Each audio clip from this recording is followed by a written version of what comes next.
Hello and welcome to another Nolo Time. This is episode 93. My name is Obed Velez, and with me is the most interesting man in the world, Joel Young. What's good? Hello, time, Obed. Good to be with you, my man. I hope you're feeling refreshed since our last episode. You were feeling great during that show, man. You're on vacation and all this. I'm still good. I'm I'm still not dying. Be a couple of weeks from now, but I'm doing all right. I'm doing all right still. Yeah, that vacation was a little refreshing. We've had a crazy week at the house here. We've had some reno being done, and it sucks. So that's been the more trying part of my week. But they're done. Like they'll be done tomorrow morning. I don't have to worry about it. I'm good. So yeah. I mean, the only other thing, house painting, which is not great, but not super awful either. It's fine. So I don't mind that much. But yeah, man. Other than that, doing good. Not really anything new, but yeah, doing good.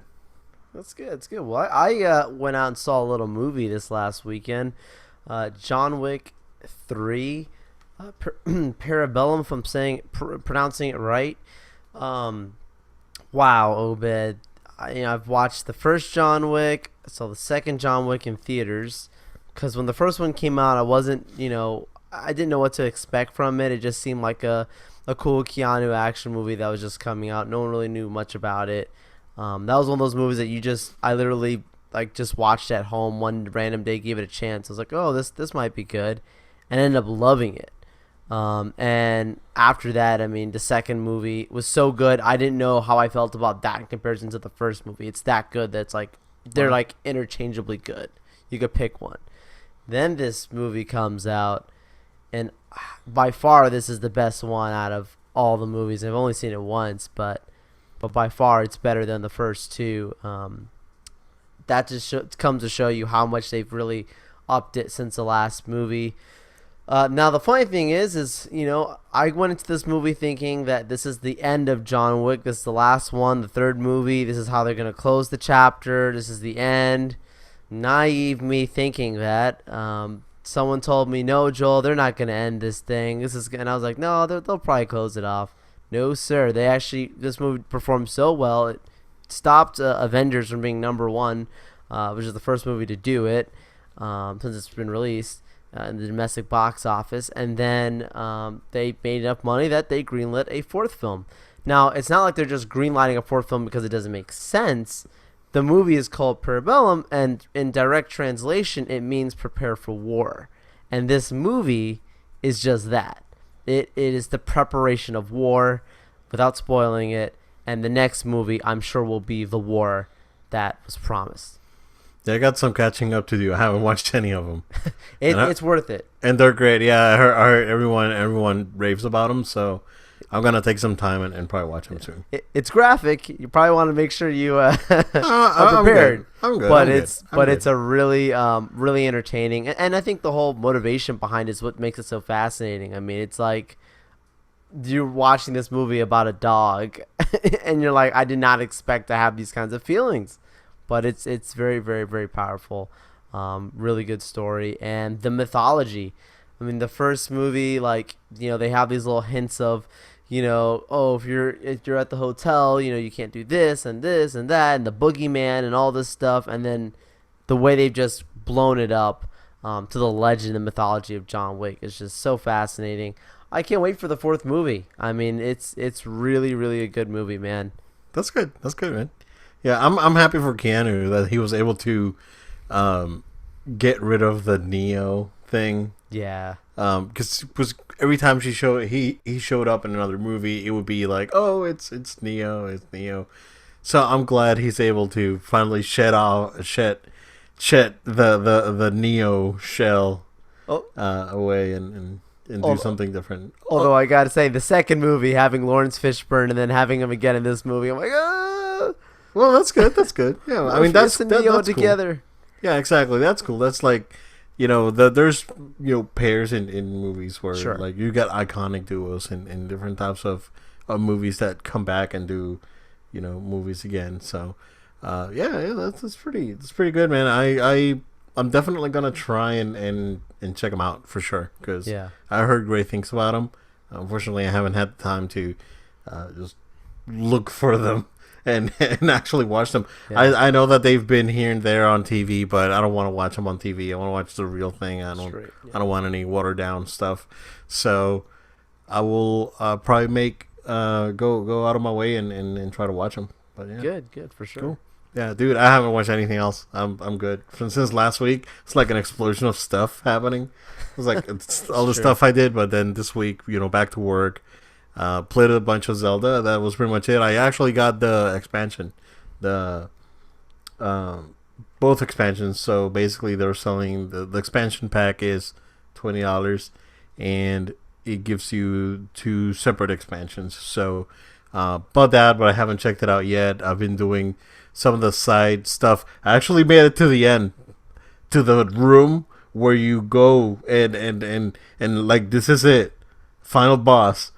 And I turned around. I turned around and just went away. Like I'm not gonna go in yet. I'm ready. Like I was ready to go, right? But I turned around and I was like, nah, I'll do some more stuff and come back later. Because I know. See, the thing is that this is really interesting, Joel, because that game makes me feel something very different, which is I don't want it to end, and I'm afraid that if I go and finish the game and beat the final boss, I'm gonna fall out, and I don't want to. You're just savoring the moment, really. I am. It's really good. That's great. That game is really good, man. It's very interesting to see that that game came out like 2 weeks after Horizon Zero Dawn. Horizon, from a technical standpoint, Horizon Zero Dawn makes this game look like a gen ago. Like this is like. Technically, you can't even compare it, right? Because from the technical standpoint, Horizon Zero Dawn is an absolutely gorgeous game with phenomenal sound design and art design and all these things, right? So from the technical standpoint, you can't really compare it. From the gameplay standpoint, they are very comparable. They both have this sort of like survival crafting thing going on. Where on Horizon you don't get tired and you don't have to eat. Well, in Zelda you do, but then on Horizon you have to craft your weapons basically and your ammo. So they're very similar games at their core, but it's really interesting to see how different they are at the same time, and it's a great exploration into game design and the study behind all of it, because they both came out like I said 2 weeks apart, very similar games, very different tonally, of course, and very different art design, very different. Like I said, technically, they're very different, but at their core, they're very similar. So. Yeah, I'm curious to see if there's any like TED Talks or anything about or any game design talks from DICE or from GDC about comparing both games, because I would love to see a more technical breakdown on both and getting them compared, because they're both phenomenal games. But this one's special. And it's interesting because, again, like I mentioned when I started playing it, it was like a brick wall. I couldn't get through. But once you get through the wall, I can see why this was like Game of the Year 2 years ago. So, wow, absolutely. There's like no question. You start playing, it's like, oh yeah, there's like there's like no question. Like this is it. So yeah, that's absolutely great. But yeah, other than that, man, it's been quiet. I'm good, relaxed. So, Joe, Terminator, very interesting franchise that we actually kind of like touched on briefly a couple weeks ago, actually. And today we finally got the first look into Terminator Dark Fate, with Linda Hamilton back as Sarah Connor. What do you think? Well, I think the trailer that they put out gives me all the things that I should be excited about. Linda Hamilton, seeing her in action. We knew she was back, but it's just cool seeing her in action, just in general, being back as a character. Because I love her Sarah Connors, just absolutely love it. And that's gonna be one of the biggest selling points of the movie. Seeing that Arnie's gonna have a nice also moment, at least in the film, with her character again. That reunion, it's gonna be really cool. I have to say, I don't know enough of the story for me to say, oh my goodness, I'm hyped for this movie. Like I think that's always been the problem with the other Terminator films. Is it's like some people might say, well, CGI or this or that and the other.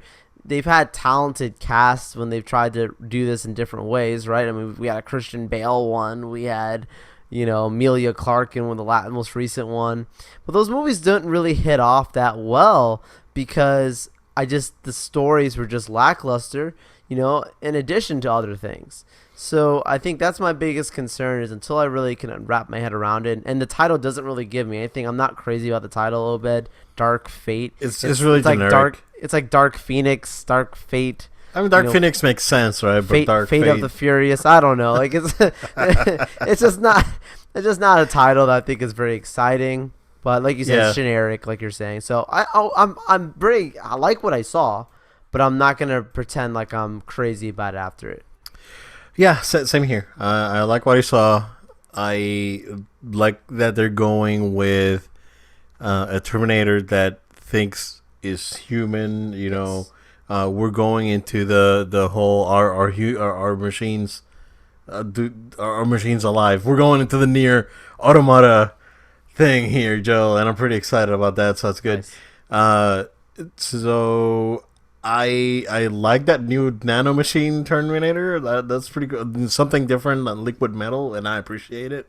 So finally, I did not like Rise of the Machines. I did like Salvation. I did like Salvation's extended cut, just to be clear. Okay. And I watched about a half hour of Genesis, and I couldn't. Wow. And I couldn't do it, dude. Wow. So, nothing against the actors. It was just the movie was all over the place. And that's the point. Yeah. It was so ridiculous. It's like, nah, this is like James Cameron didn't die for this. Wait, no, he didn't. He didn't die yet. Wait, he's not, because he's back producing this one. And and yeah, I'm excited because it looks good. We get this really cool shot of Linda Hamilton as like the hunter, like she's hunting the machines down, and she knows that there's other Terminators out there, and again, curious to see where this fits on the timeline. Clearly, this is a Terminator 2 sort of like callback thing. Yes. So we'll see where that goes. Of course, we know where that movie ended. If you haven't seen it, spoiler alert. For a 28-year-old movie, they prevent Judgment Day essentially. But I want to see why there's still machines around and all this, and Arnold. How is he back? Why is he back? So all this stuff I really want to see. I'm excited. I saw it. I was like, oh, that's pretty good. Looks pretty good. I like it. I like it. Yeah, the action sequences that they showed in the trailer were good. Yep. I didn't see anything egregious or weird.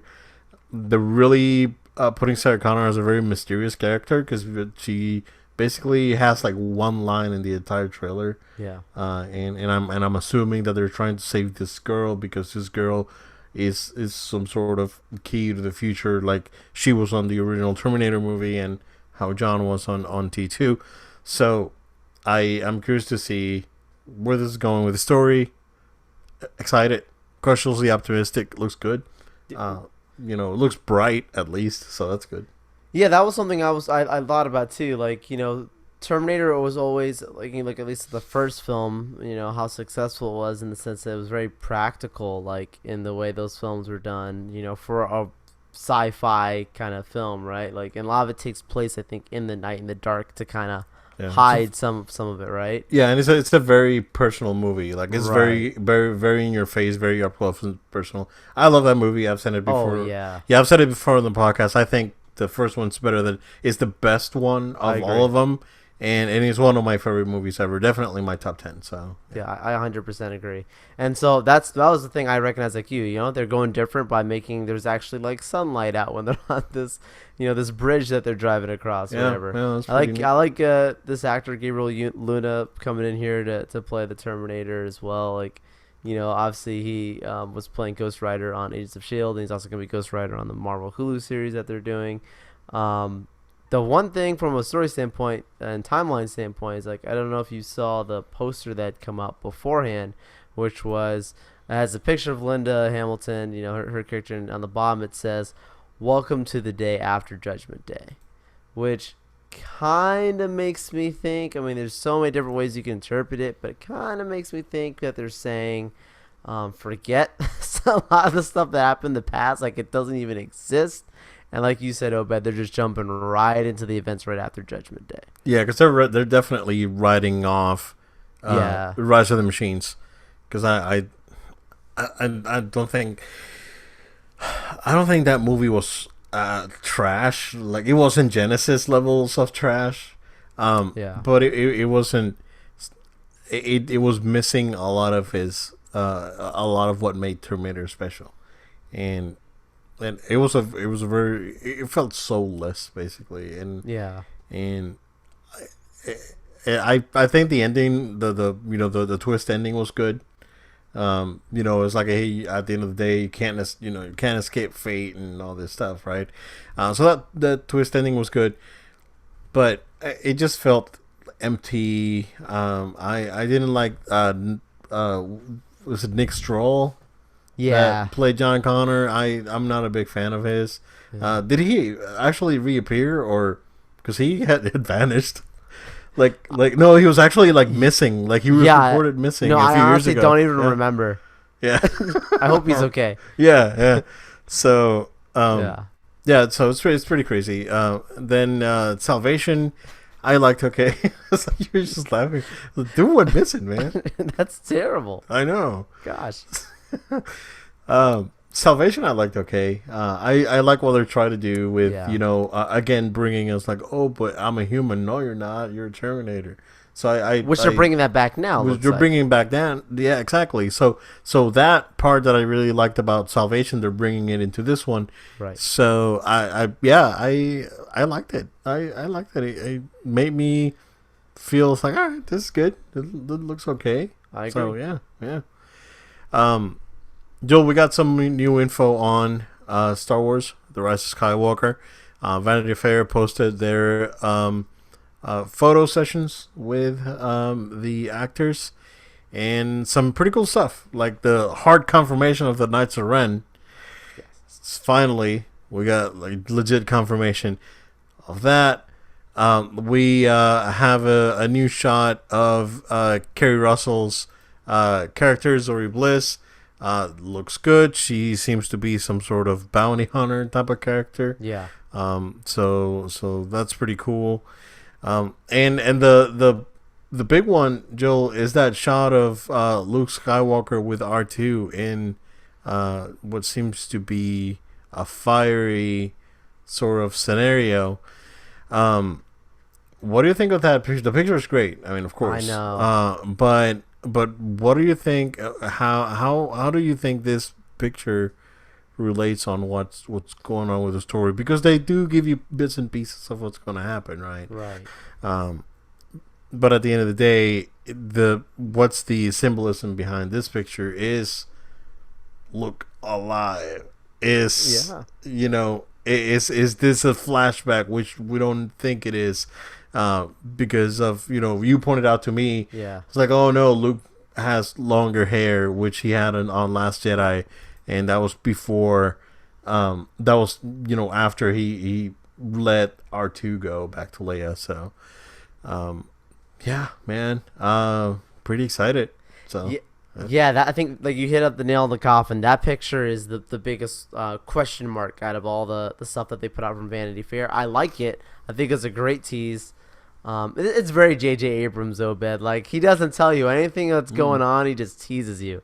Yep. I love that. And he's wearing a glove, like, so. Which is why I don't think he's a Force Ghost. I'm not saying. There's no need for it. Yeah. Exactly. Because Force Ghosts don't use gloves. They don't use gloves. Anakin Skywalker, Force Ghost, has no gloves, no scars. There's no need for it, right? It's like that heavenly, all things are cured, right, in the Force.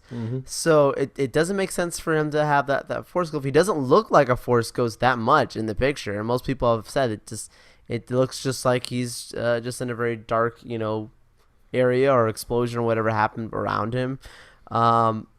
Look, I'm just going to have my Star Wars fantasy moment for a second. Just stay with me, guys. This is probably just maybe less than a 5% chance this is even a thing. You do it, and I'll do mine after that. Okay. Because after we talked about this yesterday, I started thinking. All right, go ahead. So my only theory is, like, look, they never actually said that Luke was dead in the last movie. He just vanishes. Spoiler, guys, the movie's been out for a while. But he just vanishes the same way like Yoda vanished and Obi-Wan vanished. So therefore, you would assume he's gone. And that's probably the case. 95% chance that he's gone. I'm just putting it out there now. I'm not trying to say that he's here. But my moment here, I'm just saying maybe he used some type of Force transference in that moment, which there are some books in canon. We talked about the same thing with Snoke, where, Snoke maybe isn't actually dead, actually was Force projecting himself in one place and Force projecting another. That's why when we saw the what was the name of that ship? I keep wanting to say the Juggernaut. The name of that one specific ship in the beginning of The Last Jedi. The Dreadnought. The Dreadnought. Thank you. So that particular ship, when it's actually seen in the books, it's actually the first time it's being seen is when a character is actually Force projecting themselves, an evil character, onto that ship, and he's not actually there. So Force projection, all that kind of stuff that exists, it's a real thing. Physically moving different locations. It's called the Rise of Skywalker, right? Maybe Skywalker has arisen to finally put an end. He's not actually dead. He's saying, look, I just had to hide myself because I got a Force revelation of some kind that, look, I need to take care of some stuff. And maybe that's where it comes back to that conversation that, he had with Rey in the last movie. No one's actually really gone. Dude, I'm trying to put this together, and I'm saying I really think there's a chance, slim, 5% chance, this dude is not dead. And the wording that they used in Vanity Fair is that this movie is going to put an end. This is straight out of the wording from Star Wars here, that we're going to put an end to the millennia-old war between the Jedi and the Sith. And that was interesting because they have not talked about the Sith that much in these movies, in this new trilogy, and that's been very intentional. But we're going back to some stuff, Obed, so that's my moment, guys. It's probably not going to happen, but I'm just saying. What if Luke actually went to be, one with the Force, and then finds a way to come back from the Force, therefore knowing the will of the Force? I wouldn't even be mad. Yeah. Done right, I wouldn't be mad. Would you like to see a Luke Palpatine lightsaber duel or something like that? Heck yeah. That would be pretty Absolutely. crazy, right? I mean, they're still both in shape. I think Ian McDermott's younger than Harrison Ford. I was gonna say I think Ian McDermott's actually same age as Mark Hamill, if not just a couple of years older. I mean, he's not that much older. You got to keep in mind that Ian McDermott was in his early or mid 30s in Return of the Jedi. It was just makeup, right? Yeah. So you just have to think of that. So yeah. I mean, and even you can CG him in like they did in Episode 3. It was ridiculous. It looked ridiculous at times, but sure, you can do it. I don't think they're gonna do the Psycho Crusher thing and I don't know what was with George Lucas and spinny lightsabers, because all those movies, the prequel trilogy, has spinny lightsabers. You got Darth Maul doing the spinny lightsabers. You got Yoda doing the spinny lightsabers on episode 2. And then episode 3, everyone does the spinny lightsabers. You got Grievous with 4 spinny lightsabers. Up the ante. And then everyone spins the lightsaber. You got Anakin and Obi-Wan in the tunnel just spinning their lightsabers like idiots. And, it's... I don't know. I don't know what's just Lucas' idea with that, but sure. I would love to see like a duel and we're gonna finally put this to rest and that's it. Pretty cool. Speaking of duels, though, one of the other photos there is a photo of Kylo and Rey, seemingly to be at battle with one another. So, I mean, we've both speculated that Kylo maybe turns to the light or something happens there, but who knows? I mean, that relationship is going to be interesting to be explored. If he does go good, if he stays bad. I mean, the wording that has been put out there for the art of the new movie, there's a book that's going to come out with the art. I think I mentioned it on the podcast before, but it's been said that it's going to be a very heavily a very force-heavy battle between the last battle of the film, where some new things with the Force are going to be seen.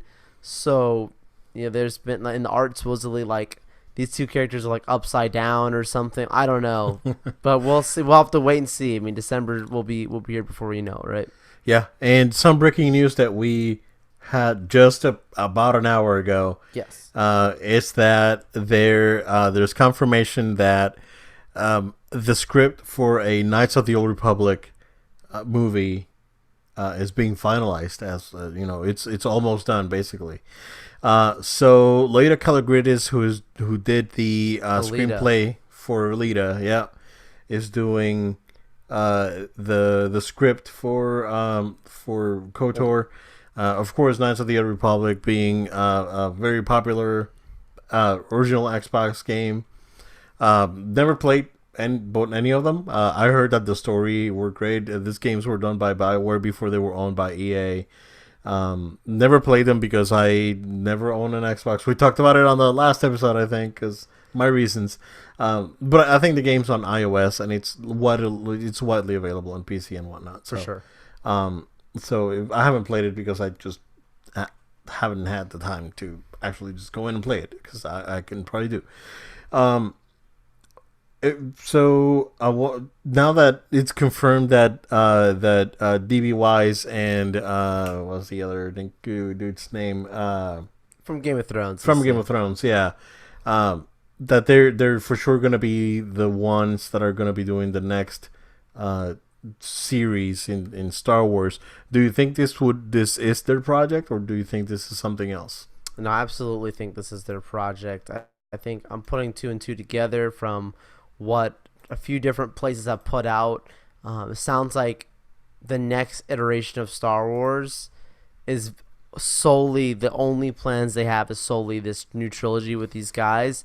Nothing else is greenlit, nothing else in development, nothing else having any resources behind it. So I think this leak makes sense because, look, I mean, at some point soon they're going to have to make an announcement on where the future of Star Wars is. You can't just disappear. Can't go force disappearing on people. You got to make sure you give them something to look forward to, right, and talk about and get them excited for. And what's better than Old Republic? You and I talked about before. We thought that Old Republic would be what they were doing anyways.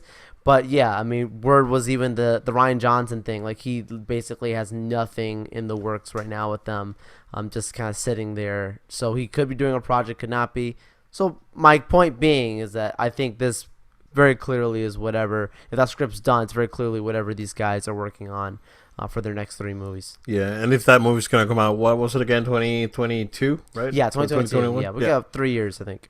Yeah, so that could potentially be it, and they'll figure out. So, yeah, pretty interesting stuff. Also, do you see, I saw, too, that there's a fan petition to do a sequel to Solo, like do a Solo 2. Because of today, I think, being the anniversary or something, around this time, the anniversary for when it came out last year. Yeah. That's Jill doesn't have anything to say about that. I didn't ask for the first one. Yeah, exactly. Yeah, I didn't ask for the first one. I mean, it would be cool to see, right? Yeah, because the first one wasn't bad. I mean, it was fixed. It was tolerable. Yeah, it was fixed. Rian Johnson. I mean, Ryan John. Ron Howard. Ron Howard. Ron Howard. Different art there. Yeah. Yeah. Ron Howard fixing that movie, but I mean, I think the only thing that made that movie like I went from like to just like, oh, cool, they might go somewhere further is that whole ending, right, with Maul. That really got me. Spoiler alert, Joel. Hey, the movie's been out for over a year. If you haven't seen it, Star Wars, guys, one of the biggest franchises in the world. Yeah. But maybe, that'd be a cool idea if they play out of that. I mean, they don't necessarily have to do a lot of like Solo and Chewie hijinks, but they can explore, the Kira character and Darth Maul now that she's taking over. So right, yeah, it seems like his group of henchmen, right, which would have Boba Fett at that point, right, working with him. So that was one of the ideas I think that was floated around for the next movie. So maybe, maybe bring in Jabba. Like because that's. I wanted to see Jabba in the first movie so much, but then they did speak of the job, right? So there's this job that Lando was trying to land, and then Solo and Chewie go and try and get it. So I mean I'm indifferent towards it. If it happens, cool, right? Yeah, it's like more Star Wars, and it's fine. But at the same time, it's again, let's give Star Wars time to breathe. But I've been saying it. The petitioning like this, we talk about the man babies all the time, right? You want to talk? Please. About it? Let's talk about this. Okay. No. Stop. You guys need to stop. This is stupid. Because this is absolutely ridiculous, right? We're gonna petition. So one thing is reaction, and then having people to adjust, like with the Sonic movie, right?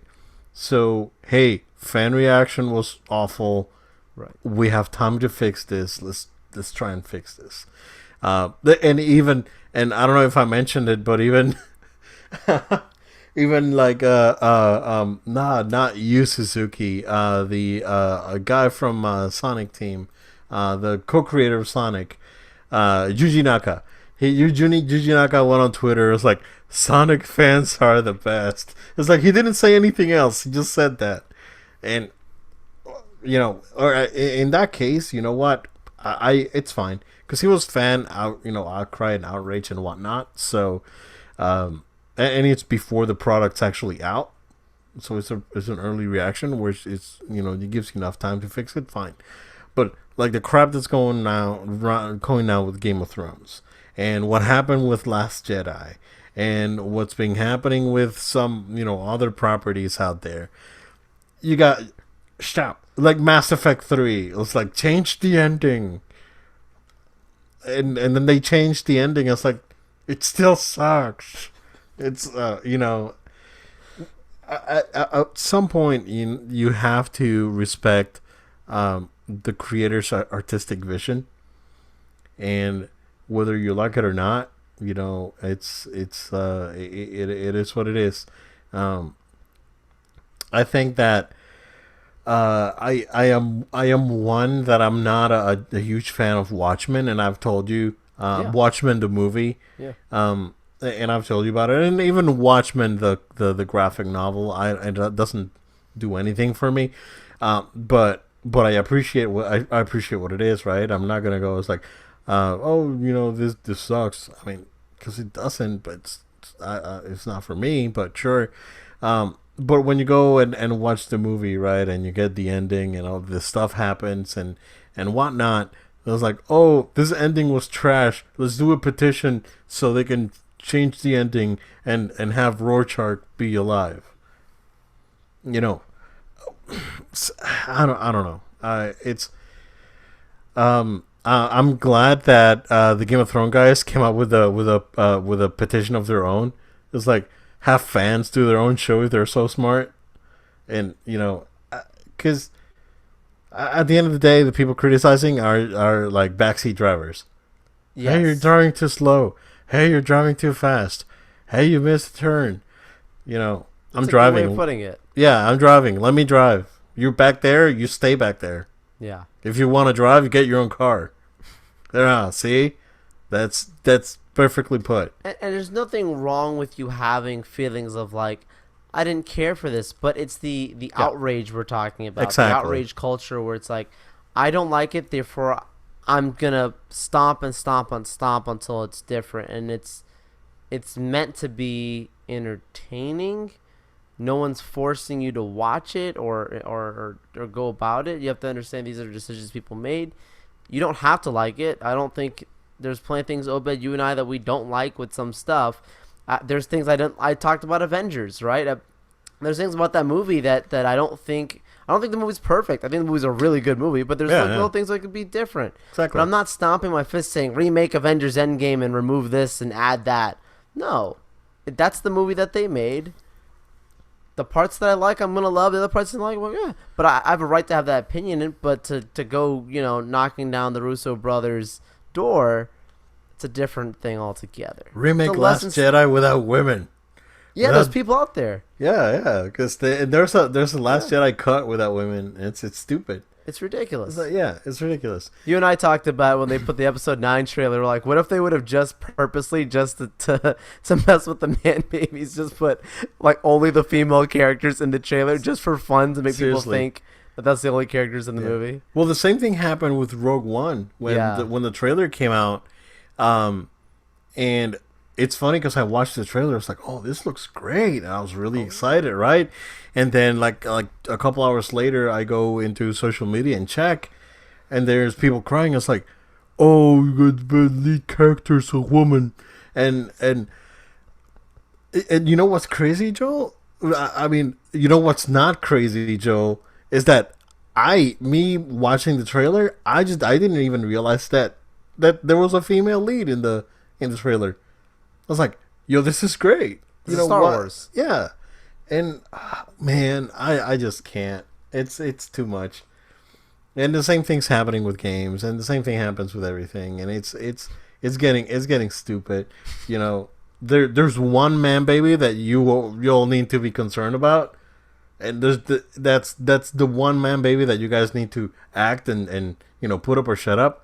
But this other stuff, seriously, I mean, this is like I said, this is meant to be entertaining and stuff like that. Like I heard someone else say this about the art comparison and all that kind of stuff. Like it's important for perspective and level-headedness, right? Like that's it at the end of the day. It's a lesson to be learned for these guys. Exactly. It's like going to see the Mona Lisa, and it's like, oh, it's too small, make it bigger. The portrait's too small, make it bigger. Oh, give her like unicorn shine around. At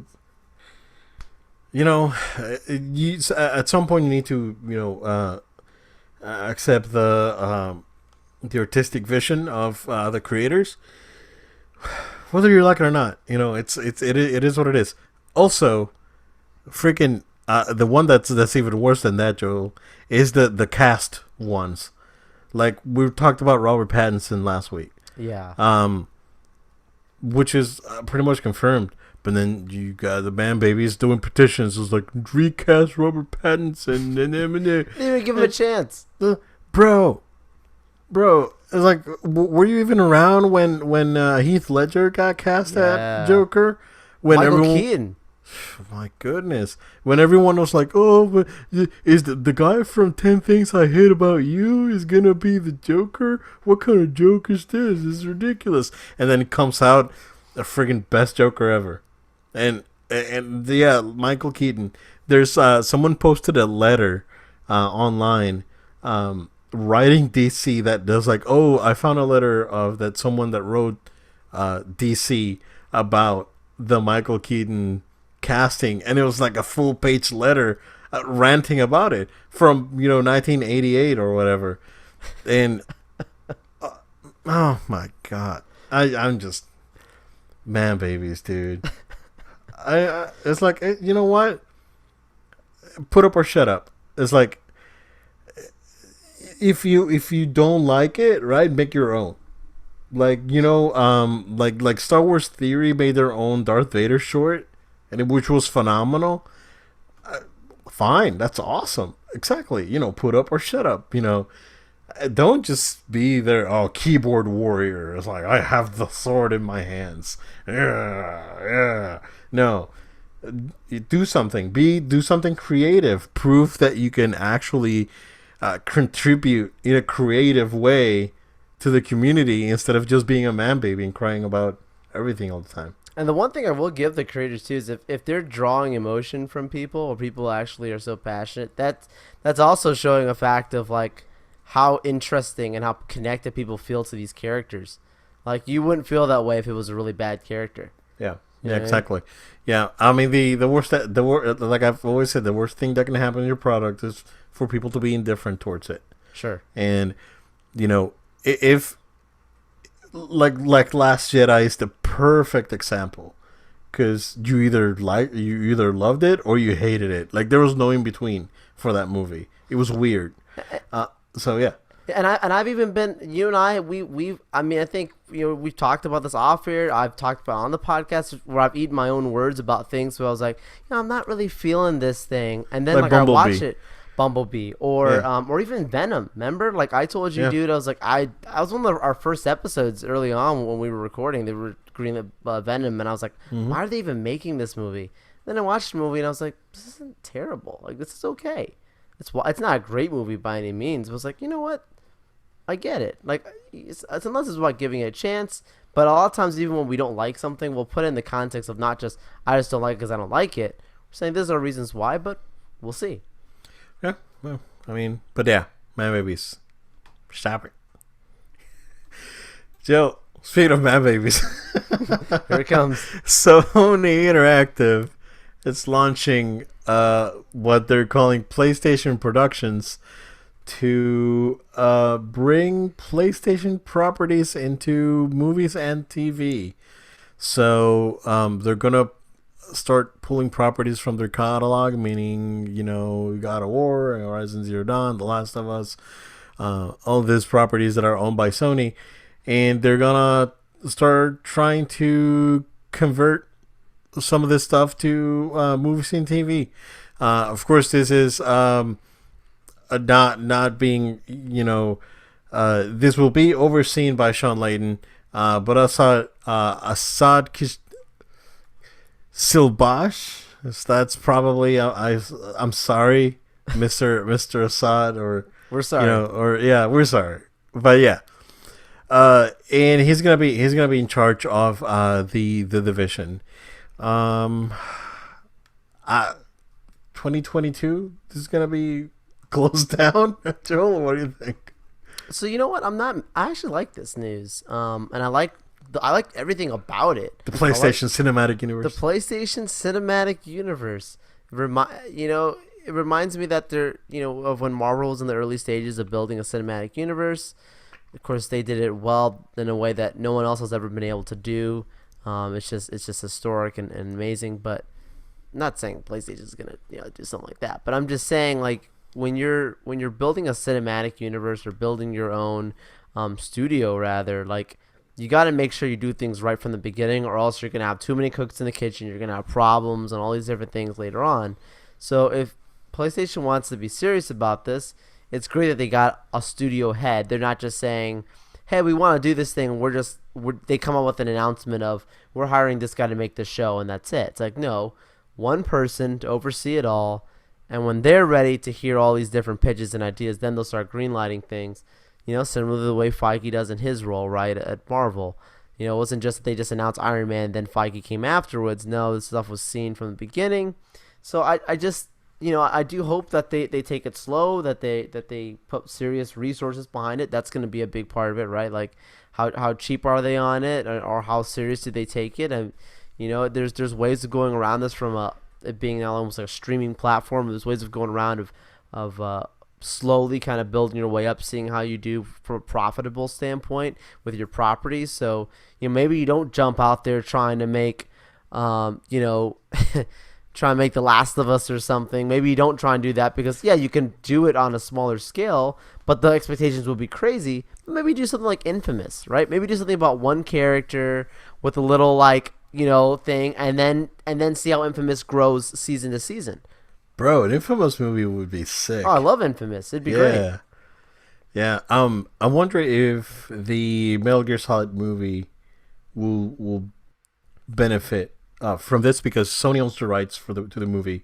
Of Right. course, the movie is still in the works. Jordan Vogt Roberts still working on scripts and whatnot. He's been meeting with Kojima. He's been doing stuff for the movie. They like they're he has like a whole team doing homework and research for the movie because he wants to do the movie. He wants it to be perfect.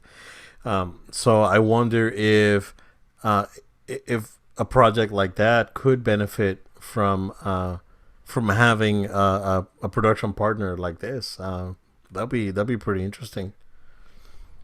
I mean, I would definitely love to see the Metal Gear movie freaking finally come out. Yeah. Seriously, but yeah, man, like an Infamous movie, they can do like the whole Infamous like cinematic universe thing. That'll be awesome. And you start small, it starts to grow in popularity, you get more resources, more money behind it. Season 2 now looks, bigger because they have money. Season 3 starts greenlighting other projects.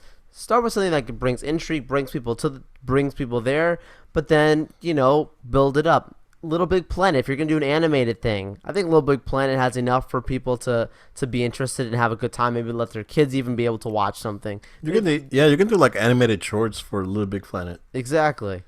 There's enough content from the originals for them not to have to start off crazy, but really build it up. So I like this news. Do a Mad Max style Twisted Metal. Oh yeah, that'd be good. They definitely Killzone, have the properties.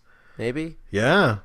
They've had some like Killzone. The story is not bad.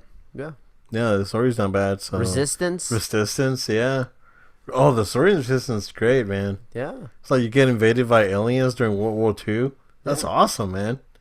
Yeah, I mean they definitely have places where they can go, and they can even partner with like third party people. They can partner with whoever's doing the Tomb Raider movies. Right. And Tom Holland and Uncharted and all this.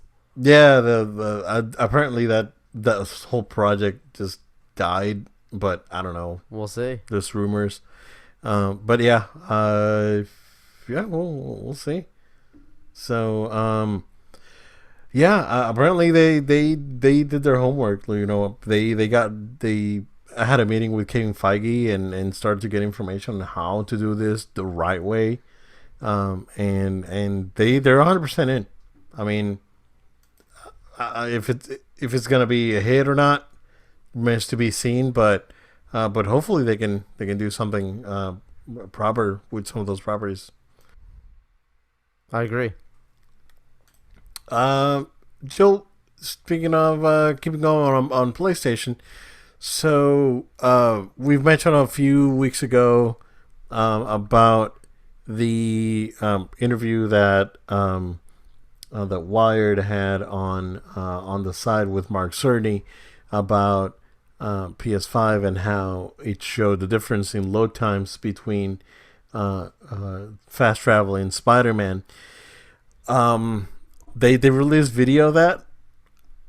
Sony's showing this thing out there, dude. Like they're undermining everyone. Like they're undercutting E3.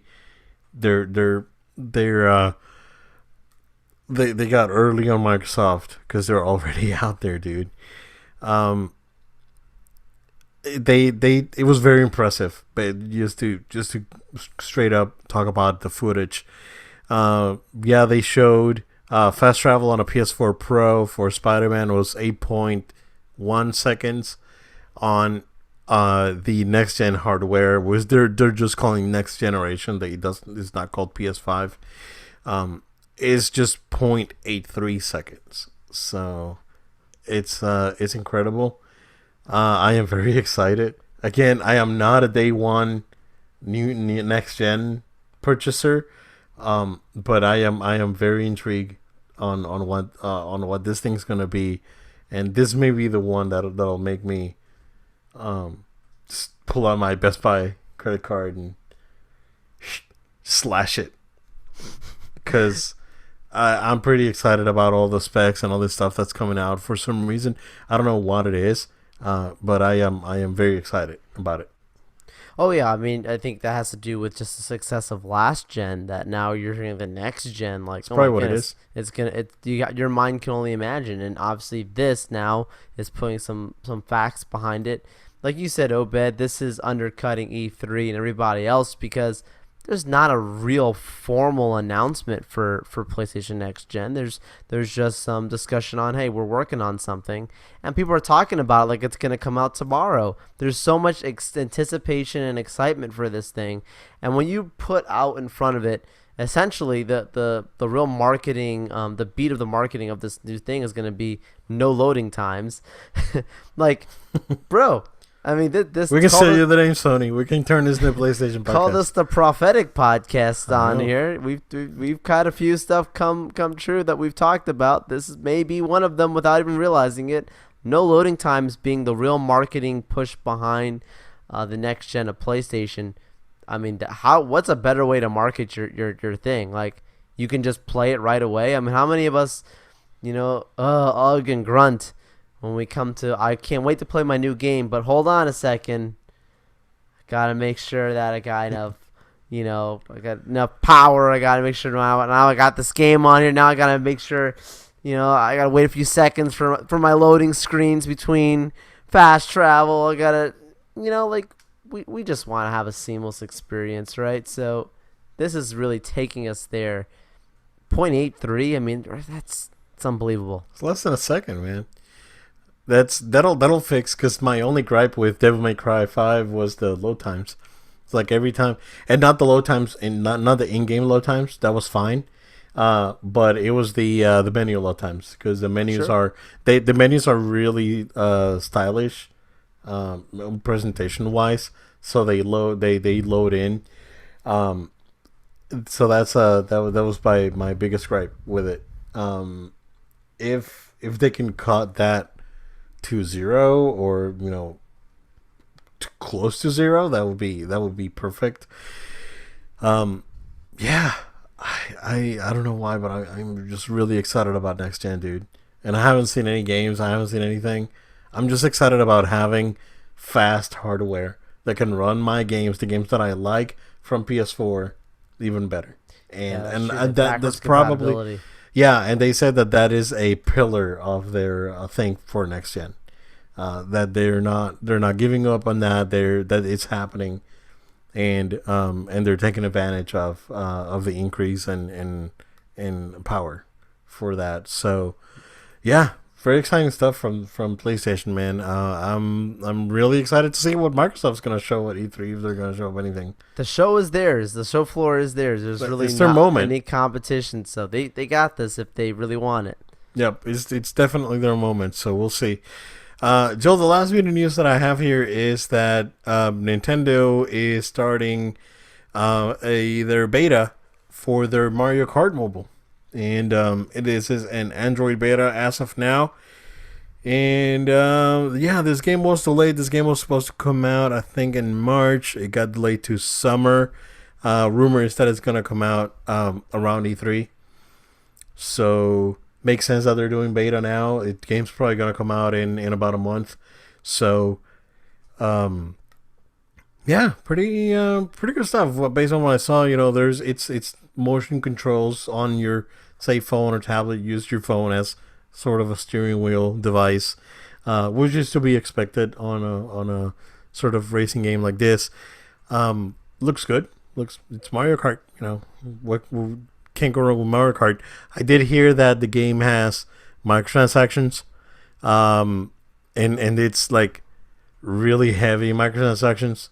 So we'll see. This game is actually being done by DNA. So we'll see how this comes out. I think Mario Run is great. So I don't want them to veer off into like a very mobile focused thing for this game, and keep it where like you pay $10, here's the game, right? Just like they did with Run. So I'm hoping they do something like that. But yeah, we'll see. There's footage out there. Of course, footage is this is a closed beta, so they're not. It's basically leaked footage from the game. yeah, the internet's a thing, so it's everywhere. You just go to like any major video game site and you'll see it. So, but yeah, Joel, what do you think? It's cool. It's another opportunity of expanding the Nintendo brand. Mario's beloved. Mario. What's the Mario Run? That's the other one that's on right now. Super Mario Run. Yeah, Super Mario Run. I love that. It's great. So having Mario Kart, another really popular franchise for them out there for mobilely, and then also, I mean, look, I hate to say it, like, I'm not a fan of microtransactions, but yeah, it's definitely going to be something that's going to help. They're going to see help in their business because people will for sure pay, play the whole shebang if it comes to a Mario game. But yeah, I mean, you and I are both proud Nintendo Switch owners. I have Mario Kart. I think you have Mario Kart too, right? Yeah. So you and I both love Mario Kart. It's great. It is great. You know, I prefer to play it on a big screen, unless I'm playing it individually, which is what the idea is mobilely, right? But if I'm playing it, usually I'll play with other people. You know, it's one of those really fun like party games, right? You know. Obviously on the Switch, that's really more going to be where you actually get that experience. I'm curious if mobilely, my point is I'm curious if mobilely, a multiplayer type of situation, right? Like, is there any type of ad hoc situations that could be available maybe with this at some point, where I've got my iPhone, I'm next to you, Obed, you got your iPhone, let's jump into a match right now on our Apple Gaming cool. ID. Maybe that would make it even cooler. Those are just things I'm thinking about going forward, but I'm pretty excited about this announcement. It's a good thing for those out there who want to keep playing Mario everywhere they go. Yeah, that's pretty neat, man. Yeah, if they do something like that, like multiplayer, and if they rely on sort of like the 3DS multiplayer, whereas you get just straight wireless multiplayer, that'd be pretty cool, man. They're like a Wi-Fi direct sort of solution for that, right? Yeah, and I'm pretty sure that's definitely doable. I mean, and even if it has to go out to the internet and back to your phone, I don't see the big deal. No. Yeah. I'm curious to see what there's going. Hopefully, it's not gonna be like an awful like microtransaction heavy thing that they're doing. So hopefully, this is something more, like I said, in the vein of Super Mario Run, which is great. We'll see. Yeah, Joel, E3 is a few weeks away, man. We're gonna have to scramble and put something together. And that's right. We got no time. And besides, not much has leaked beforehand aside from some of these early next gen talks. But once things do start to ramp up, make sure, guys, to be tuning into No Load Time, because for sure we'll discuss all the rumors leading up to it. Yeah, I think Judges Week is next week, if I'm not wrong. For sure. I think,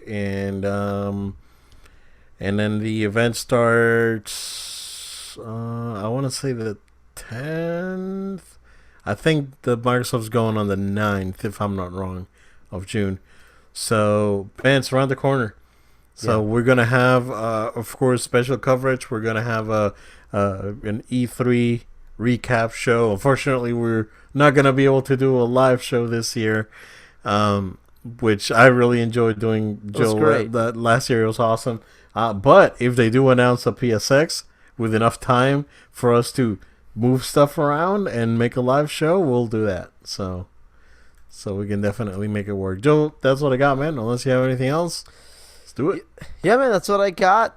Guys, friendly reminder, make sure you are subscribed to our show. We're on iTunes, Google Play, SoundCloud, and Spotify. Feel free to share that with your friends and everybody else on the good social media. And speaking of which, you need a friend on social media?